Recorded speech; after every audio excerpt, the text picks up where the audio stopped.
شروع اللہ کے نام سے جو بڑا مہربان نہایت رحم والا ہے۔ سورہ وائس کے معزز دوستو، السلام علیکم۔ تاریخ میں ایسی گناہگار عورتیں گزری ہیں جن کے بارے میں اللہ تعالیٰ نے اپنی کتاب قرآن مجید میں بھی ذکر کیا ہے۔ یہ عورتیں نہ صرف انسانوں کی گمراہی کا باعث بنی بلکہ بعض اللہ تعالیٰ کے انبیاء کرام کو قتل کرانے میں بھی پیش رہی۔ نمبر 1، حضرت لوط علیہ السلام کی بیوی۔ اردن اور اسرائیلی سرحدوں پر جہاں آج ڈیڈ سی نمکین پانی کی جھیل موجود ہے، نمک سے بھری اس جھیل میں آج زندگی کا کوئی نام و نشان نہیں ہے۔ تاہم آج سے ہزاروں سال پہلے یہ انتہائی زرخیز علاقہ تھا جہاں سدوم اور عمارہ نامی شہر آباد تھا۔ یہی وہ قوم تھی جس پر اللہ تعالیٰ نے حضرت لوط علیہ السلام کو نبی بنا کر بھیجا تھا۔ اس قوم کا گناہ بہت ہی بڑا تھا۔ ایسا گناہ اس سے پہلے قوموں میں کسی نے نہ کیا تھا۔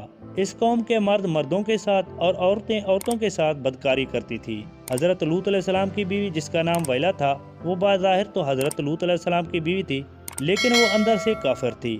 وہ اپنی قوم کا ساتھ دیتی تھی۔ اس بیوی کے لیے اور کیا بد نصیبی ہو سکتی ہے کہ یہ عورت ساری زندگی ایک نبی کے ساتھ رہتے ہوئے بھی اللہ تعالیٰ کے حکم کی نافرمان رہی۔ جب حضرت لوط علیہ السلام کی قوم نے آپ علیہ السلام کی باتوں کو ماننے سے انکار کر دیا تو اللہ تعالیٰ کے فرشتے نوجوانوں کی صورت میں اس بستی پر ظاہر ہوئے جو حضرت لوط علیہ السلام کے گھر میں قیام پذیر ہوئے۔ حضرت لوط علیہ السلام کی بیوی جو اپنی قوم سدوم کے ساتھ ملی ہوئی تھی، اس نے جا کر اپنی قوم کے لوگوں کو ان نوجوانوں کے بارے میں خبر دی۔ ان لوگوں نے حضرت لوط علیہ السلام کے گھر کو چاروں طرف سے گھیر لیا۔ اس پر فرشتوں نے حضرت لوط علیہ السلام کو اس قوم پر عذاب لانے کی خبر سے آگاہ کیا اور آپ علیہ السلام کو حکم دیا کہ آپ اپنے گھر والوں کو لے کر یہاں سے نکل جاؤ۔ حضرت لوط علیہ السلام ابھی راستے میں ہی تھے کہ ان پر اللہ تعالیٰ کی طرف سے پتھروں کی بارش ہو گئی۔ آپ علیہ السلام کی بیوی اور اپنی قوم کا ساتھ دیتی تھی، وہ بھی اپنی قوم کے ساتھ تباہ و برباد ہو گئی تھی۔ سدوم کے پہاڑوں میں آج بھی ویلا کی آبادی موجود ہے۔ حضرت لوط علیہ السلام کی بیوی کا تذکرہ قرآن پاک کے علاوہ بائبل میں بھی آیا ہے۔ نمبر 2، حضرت نوح علیہ السلام کی بیوی۔ قوم نوح شرک جیسے گناہ میں مبتلا ہو چکی تھی۔ اس قوم کے لوگوں نے اپنے سردار اور نیک لوگ کے بت بنائے، ان کی عبادت اور پوجا شروع کر دی۔ اللہ تعالیٰ نے حضرت نوح علیہ السلام کو اس قوم پر مبعوث فرمایا۔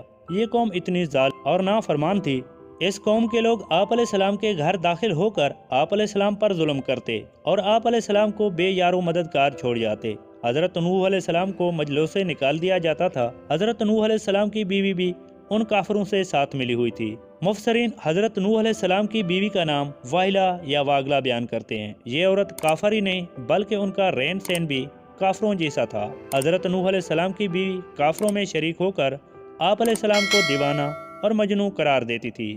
یہ عورت بتوں کی بڑی تعریفیں کرتی تھی۔ جب کوئی بندہ بتوں کو چھوڑ کر ایک خدا کی طرف مائل ہوتا تھا تو یہ عورت اپنی قوم میں جا کر اس آدمی کا نام بتاتی تھی، جس سے اس قوم کے لوگ اس بندے کو مارتے اور پیٹتے تھے۔ اس طرح سے وہ بندہ بھی ڈر اور خوف کے مارے پھر سے بتوں کی پوجا کرنے پر مجبور ہو جاتا تھا۔ ویلا نامی اس عورت نے حضرت نوح علیہ السلام کے ایک بیٹے یام کو بھی کفر میں مبتلا کر دیا تھا، لہذا آپ کا یہ بیٹا بھی ماں کی طرح کافروں سے مل کر آپ علیہ السلام کی مخالفت کرتا تھا۔ اللہ تعالیٰ نے اس عورت کی بدبختی قرآن پاک میں بیان کی ہے۔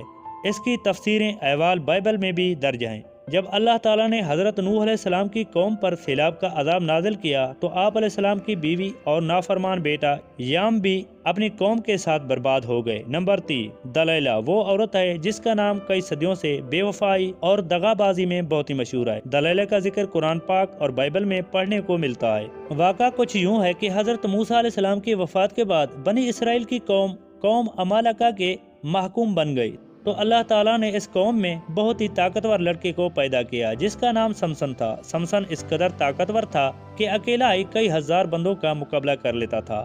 قوم بنی اسرائیل نے اس بندے کی صلاحیت اور بہادری کو دیکھتے ہوئے سمسن کو اپنے قاضی کے عہد پر فائز کر دیا اور اس کی طاقت کے ذریعے قوم عمالقہ پر فتح حاصل کرنے کی کوشش میں لگ گئی۔ دوسری طرف قوم عمالقہ سمسن کی طاقت پر قابو نہ پا سکی تو انہوں نے اپنی قوم کے ایک لڑکے جس کا نام دلیلہ تھا، اس کو سمسن کی بہادری اور اس کی صلاحیتوں کا راز دریافت کرنے کے لیے سمسن کے پاس بھیج دیا۔ سمسن اس لڑکی کو دیکھ کر پاگل ہو گیا، وہ اس کی محبت میں دیوانہ ہو گیا۔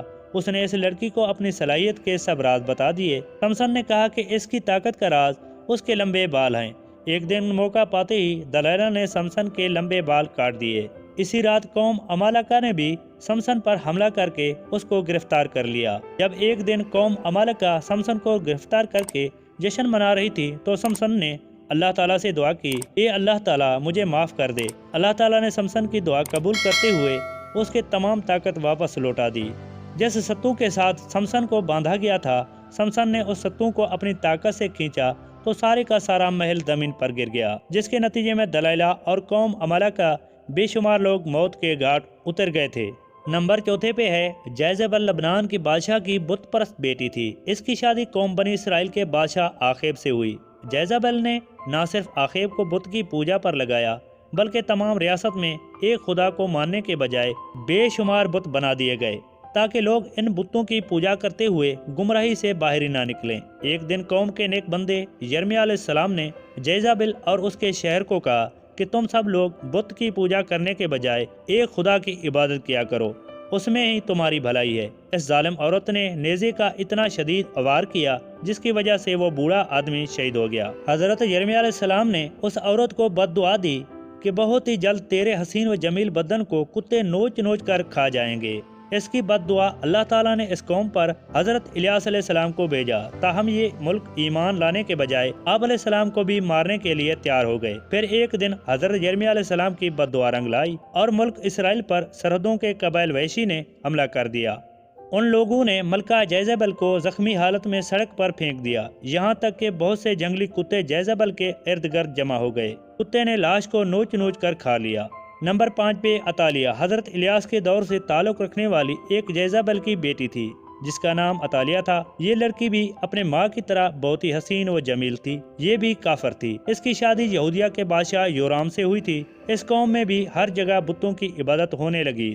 اس قوم پر بھی وحشی لوگوں نے حملہ کیا تھا جس کی وجہ سے وحشی لوگوں نے یورام بھی قتل کرنا چاہا، لیکن یہ بادشاہ ایک غار میں چھپ گیا جس کی وجہ سے اس غار میں ہی اس بادشاہ کی موت واقع ہو گئی۔ جب وحشی ملکہ عطالیہ اور اس کی بیٹی اغزلیہ کو اپنے ساتھ لے گئے، ان ماں بیٹی کو بہت ہی زیادہ ذلیل کرنے کے بعد ماں اور بیٹی کو آزاد کر دیا گیا۔ اس کے بعد عطالیہ نے بتوں کی عبادت سے توبہ کر کے حضرت موسیٰ علیہ السلام کے مذہب پر آ گئی، لیکن اس تبدیلی کو سال بھی نہ گزرا کہ عطالیہ پھر کفرانہ کاموں کی طرف لوٹ آئی تھی۔ اس کی بیٹی کے قتل کے بعد ملکہ عطالیہ کو سلطنت یہودیہ کا تاج پہنا دیا گیا۔ اس نے اپنی دولت کے نشے میں آ کر اپنے پوتوں کو قتل کروا دیا، پھر اپنی رایا پر بہت ہی ظلم و ستم کرنے لگی۔ تاہم اس کا پوتا جو اس سے جان بچانے میں کامیاب ہو گیا تھا، وہ یہودیہ کے لوگوں نے اس کو اپنا بادشاہ بنا لیا۔ یہ ملکہ عطالیہ اپنے محل کے باہر اپنی ہی قوم کے ساتھ بہت ہی ذلیل و رسوا ہو کر مر گئی۔ عطالیہ کا ذکر بھی بائبل میں تفسیر کے ساتھ موجود ہے۔ 6 نمبر پر ہے ہیروڈیاس۔ اگر تاریخی انسان کی سب سے گناہ گار عورت کہا جائے تو غلط نہ ہوگا، کیونکہ یہ عورت حضرت یحییٰ علیہ السلام کے قتل کی ذمہ دار ہے۔ یہ عورت حضرت عیسیٰ علیہ السلام کی پیدائش سے چند برس پہلے کی بات ہے کہ ہیروڈیاس ایک غریب اور بہت ہی حسین و جمیل عورت تھی۔ فلسطین کے خاندان کی بہو بن گئی۔